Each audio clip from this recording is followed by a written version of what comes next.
કે પાંચેય ક્લેશોથી જે મુક્ત હોય એને ઈશ્વર કહેવાય.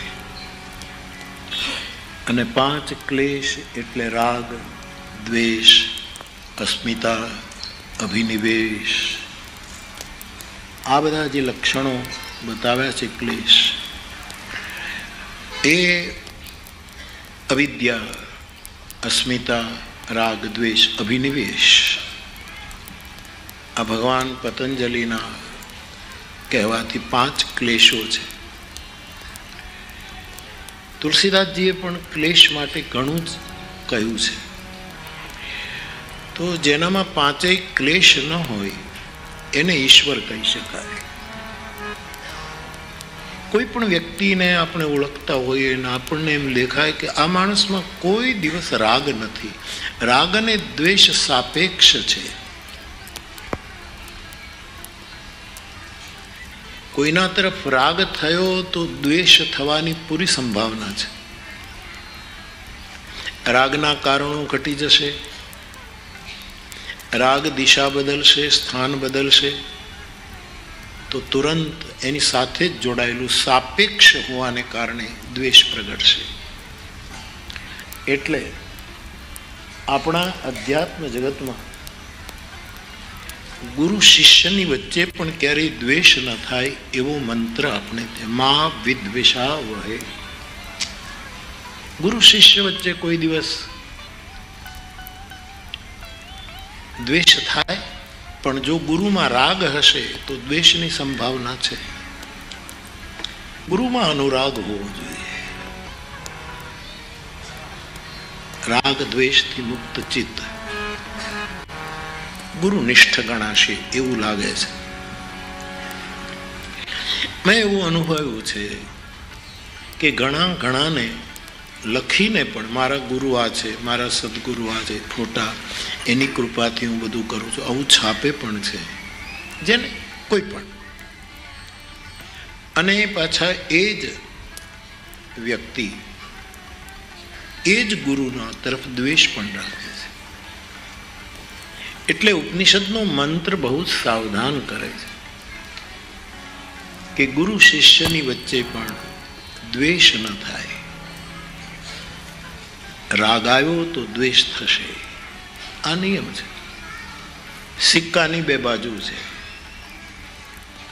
તો આ જે ક્લેશ છે એ જેનામાં નથી એને ઈશ્વર.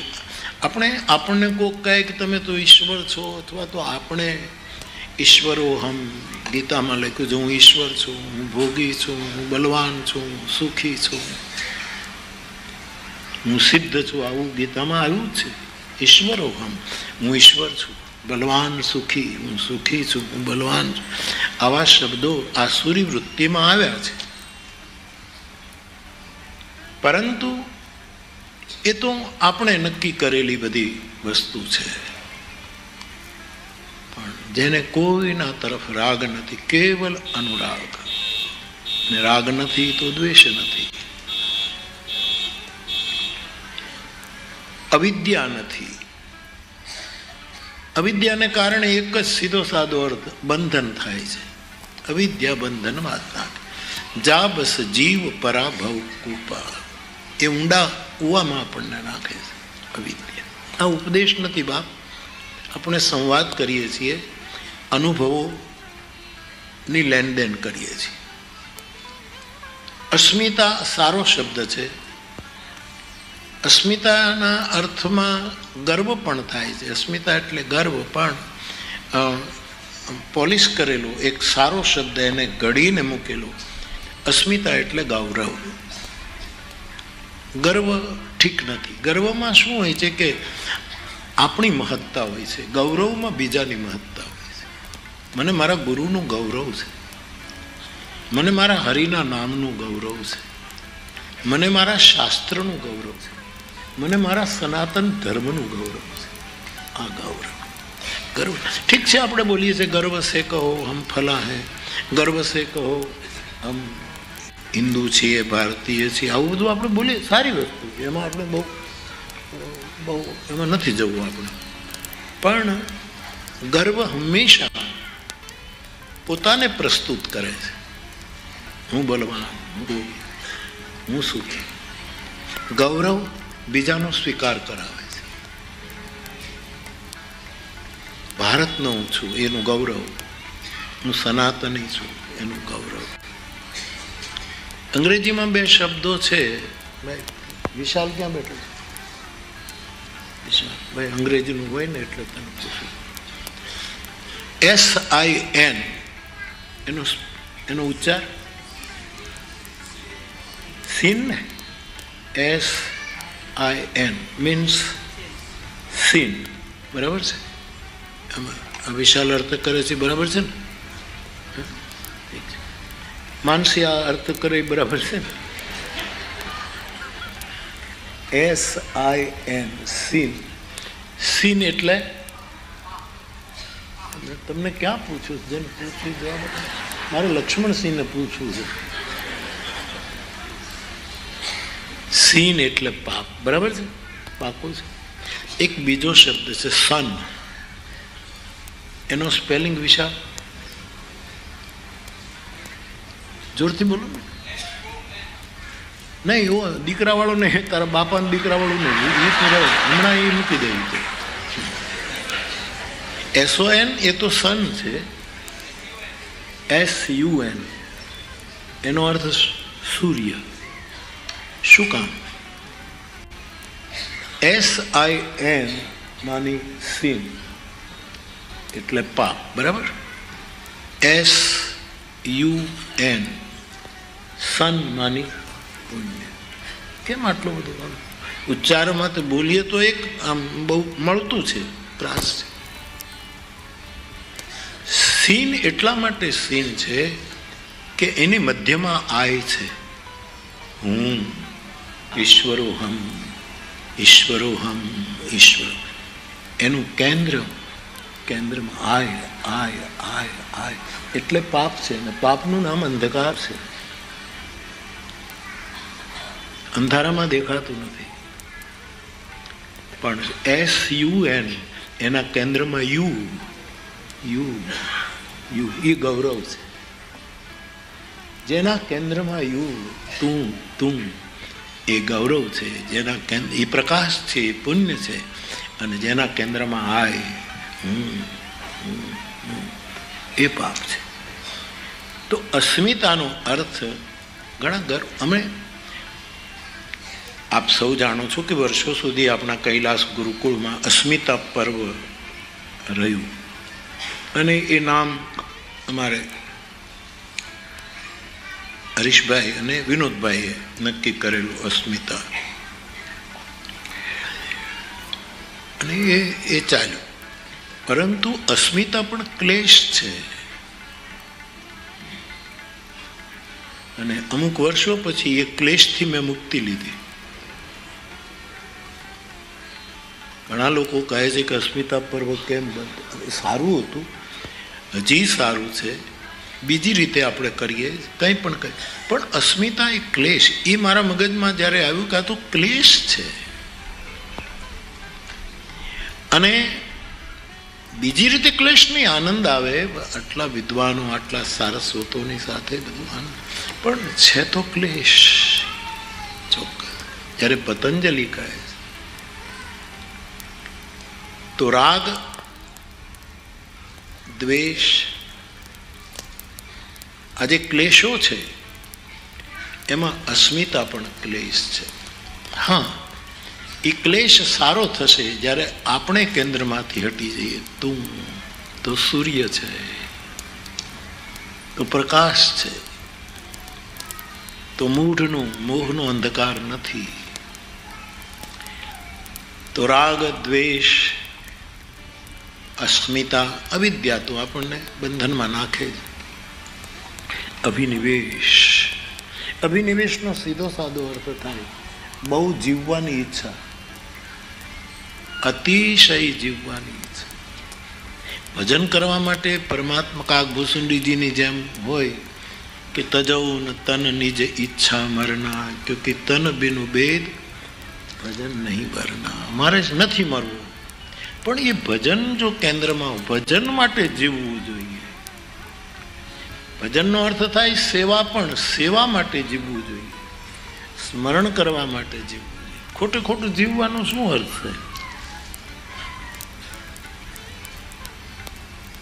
તો બહુ જીવવાની જીજવિષા, અભિનિવેશ, એના ઘણા અર્થો થાય, પણ આ તો ટૂંકમાં કહું તો આ 5 ક્લેશ છે.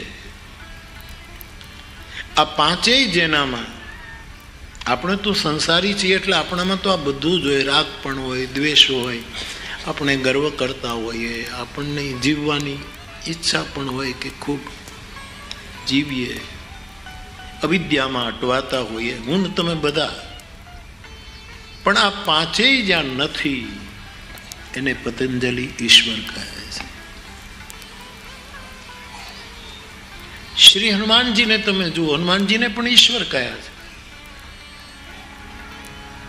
શ્રીમદ ભાગવતજીમાં 11 રુદ્રનું જે વર્ણન છે, આમ તો કોટિશઃ રુદ્ર કયા છે, બહુ જ રુદ્રો છે, પરંતુ એમાં હનુમાનજી 11 રુદ્ર શ્રી હનુમાનજીમાં છે. એ જ્યારે બતાવ્યું છે, એ 11 જેનામાં રુદ્રત્વ હોય એને પણ ઈશ્વર કહ્યો છે. એટલે હનુમાનજીને આપણે ઈશ્વર કહીએ છીએ. હનુમાનજી ઈશ્વર છે. અરે હનુમાનજીના આશ્રય કરે, હનુમાન ચાલીસાનો પાઠ કરે, એના ક્લેશો નથી રહેતા. બુદ્ધિહીન તનુ જાનિકે સુમિરો, પવન કુમાર બલ બુદ્ધિ વિદ્યા દેહુ મોઈ. અરે હું ક્લેશ વિકાર, અમારા ક્લેશ હરી લો. હનુમાનજીનો આશ્રય. પણ હનુમાનજીમાં તો આ 11 તત્વ જેનામાં હોય એને પણ ઈશ્વર કહેવાય. અત્યારે મને બધું સ્મરણમાં નથી, પણ હું આપ કહેશો તો કાલે લેતો આવીશ કે ભાગવતમાં વર્ણિત 11 રુદ્ર કોણ છે અને એ હનુમાનજીમાં કેમ છે અને શું કામ હનુમાનજી ઈશ્વર છે. લંકાની અંદર હનુમાનજી કોટ કંગુરા ઉપર ચડી જાય છે, કોટેશ્વર છે. યુદ્ધના મેદાનમાં હનુમાનજી, અંગદ, એ બધા જ કૂદીને જેવી યુદ્ધનું જે વર્ણન છે, હનુમાનજી સ્વયં કોટેશ્વર છે અને કોટેશ્વર માની ઈશ્વર. તો એ જે 11 જેનામાં હોય, આ 5 ન હોય ને આ 11 હોય, એને પણ આપણે ઈશ્વર કહી શકીએ. મને આખું પ્રકરણ યાદ નથી, પણ હું કાલે તમે કહેશો તો લેતો. વિશાલ, કાલે લેતો આવું કે તને ભરોસો છે હું કહું છું એવું? ભરોસો કે લેતો આવું? તને તો પણ તારા બાપાને છે કે કેમ?